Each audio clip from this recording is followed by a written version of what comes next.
Everybody knows you can eat dandelions, but not everybody knows how to make them taste good. I'll show you the tried and true methods that we use in our house. You can eat dandelions at any time of the year, but the best quality is in spring before they bloom. Flower buds are still down here. The second secret to really good dandelion greens is do not take the whole leaf. Take the outer half. The mid vein here is thick and juicy, and that's where a lot of the bitter flavor resides. We pick our dandelions with scissors, just the top half.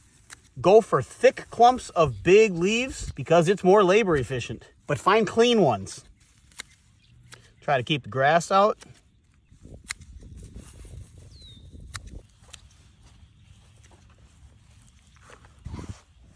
Dad, look it. Whoa, holy cow. Like 6. We call this a gouger. You can pop them out of there. All those buds.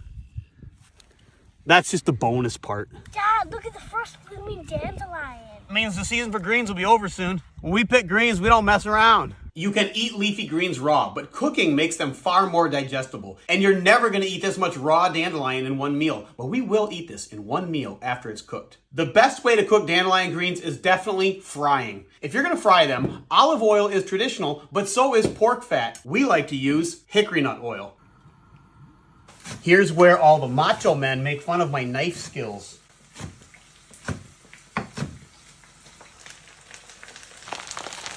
This is gonna cook down a lot. Check out how much that shrunk. We can eat that much. We ate all those dandelion greens. That was yesterday, but now we want some more. If you're not a vegetarian, you might as well try dandelion greens fried with bacon and onions because everybody loves that.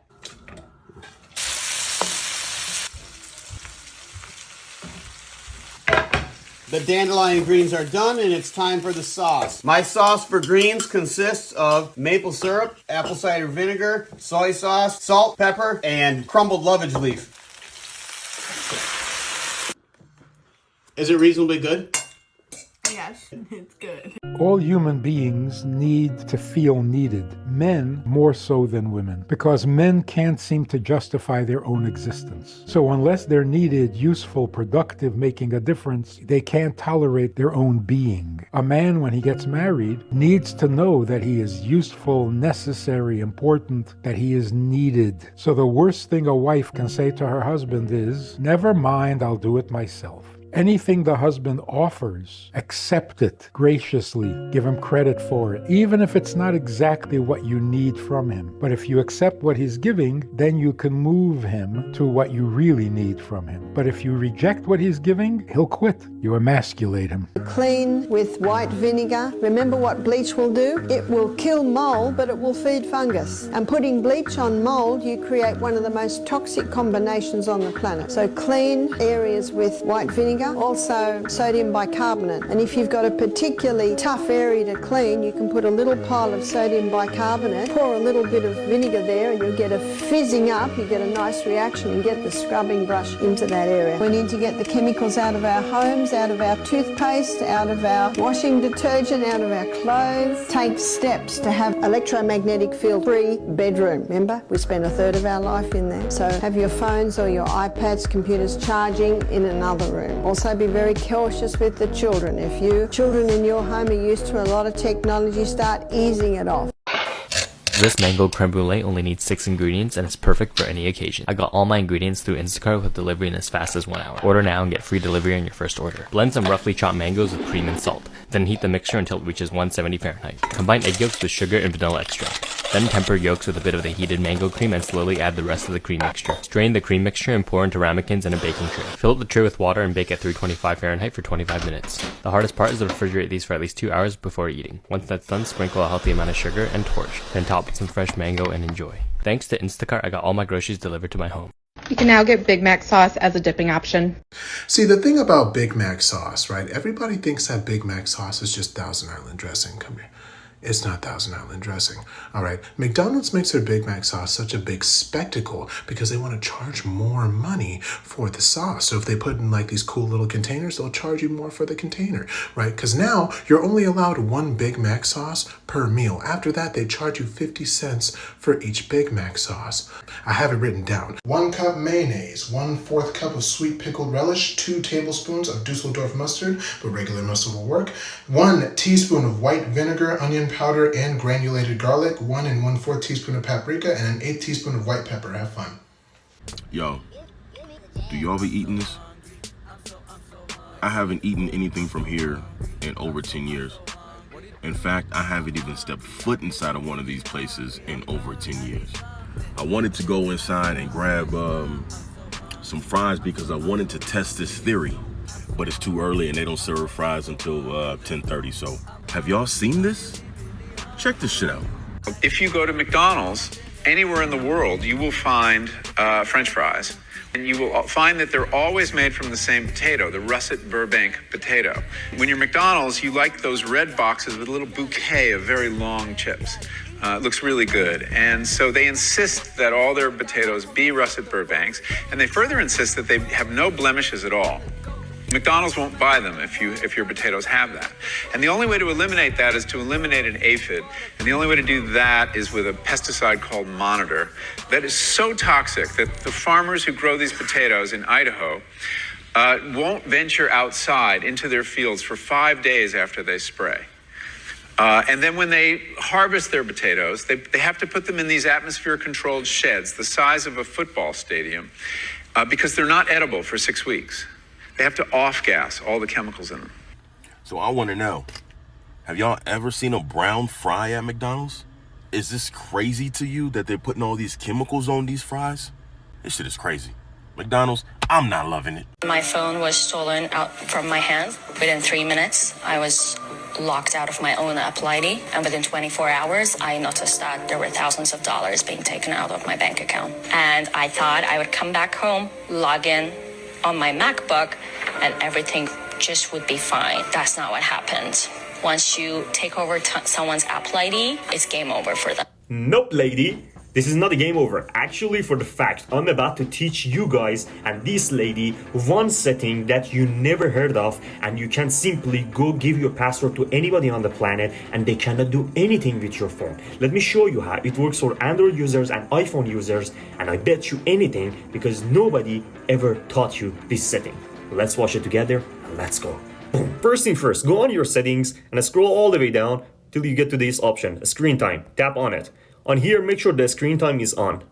Now scroll all the way down and tap on this option, content and privacy.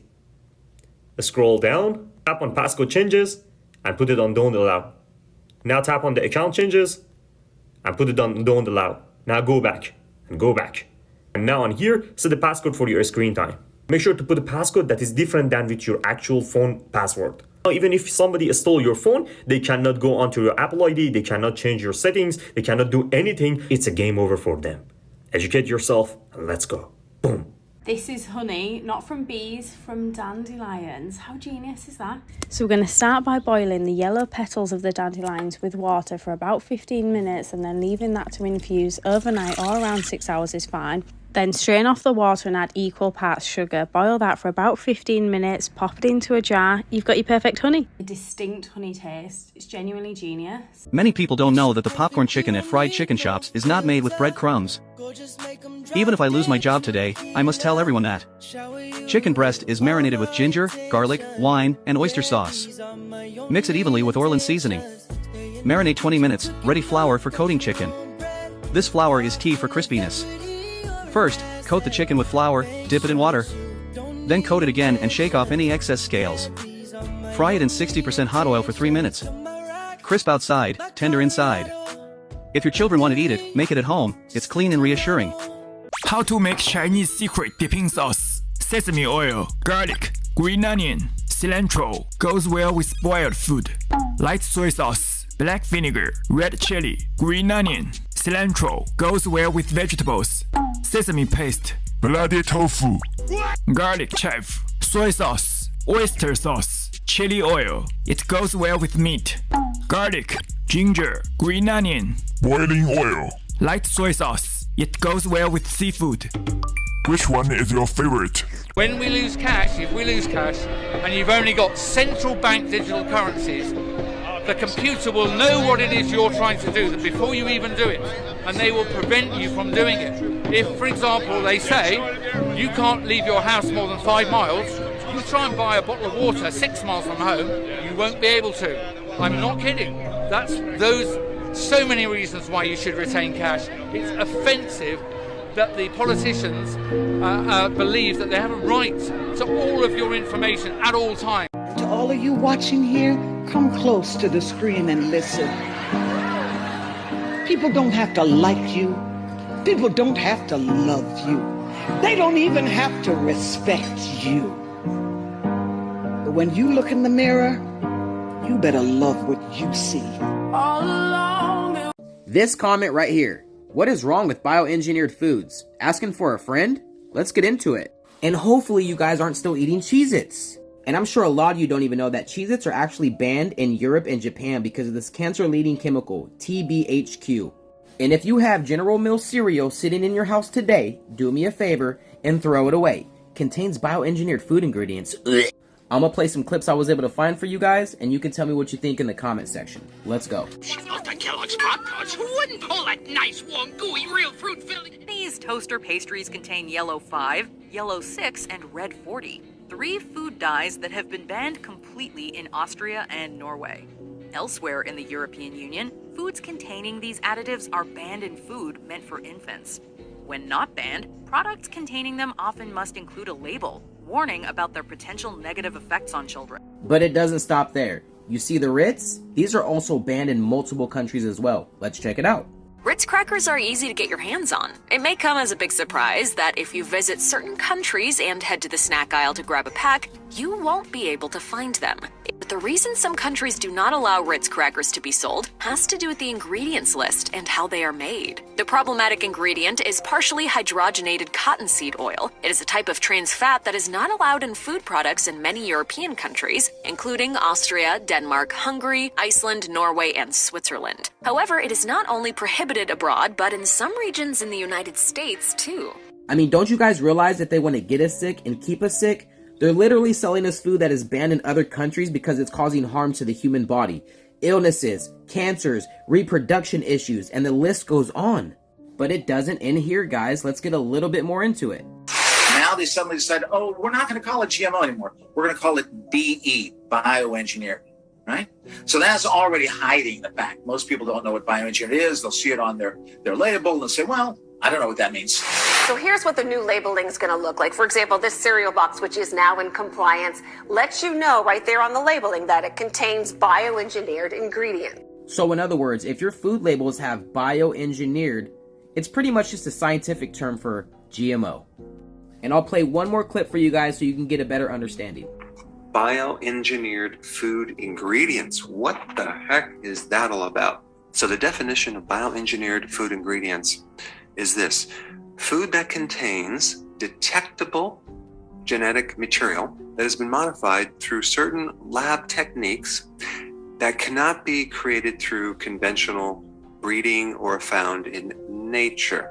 So in other words, anything bioengineered, it's not natural, it's man-made, it's getting us sick. If you want more, like, comment, and share for part 3. Stop using pans now. You see, certain types of pans didn't exist only till a couple decades ago, and that type of pan is called non-stick, also known as Teflon. This material was manufactured by a company, which I can't say the name of, but it is quite literally destroying your health. If you go to your pan right now, you can see if there are tiny white dots or particles. If you're able to see them, your pan has something called polytetrafluoroethylene, or PFAS, which is a synthetic compound that is very difficult to break down in water and can remain inside humans for decades. These chemicals are also found in styrofoam food containers and cups. Fortunately, since you are following me, there are a couple things you can do to detox from these chemicals. Number 1, get rid of Teflon pans and replace with cast iron, ceramic, or copper pans. Make sure it is quality and you are not getting fooled, or the chemicals can still leach into your food. The next thing you can do is eat lots of soursop and seeded grapes. Soursop is a chelation, which means it can bind to heavy metals and remove them from the body. But good luck getting your hands on them, because it is extremely rare to find nowadays in the USA.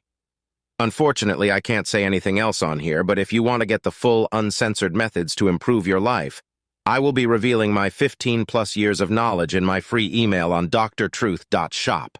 Take the leap before I close access to this information permanently.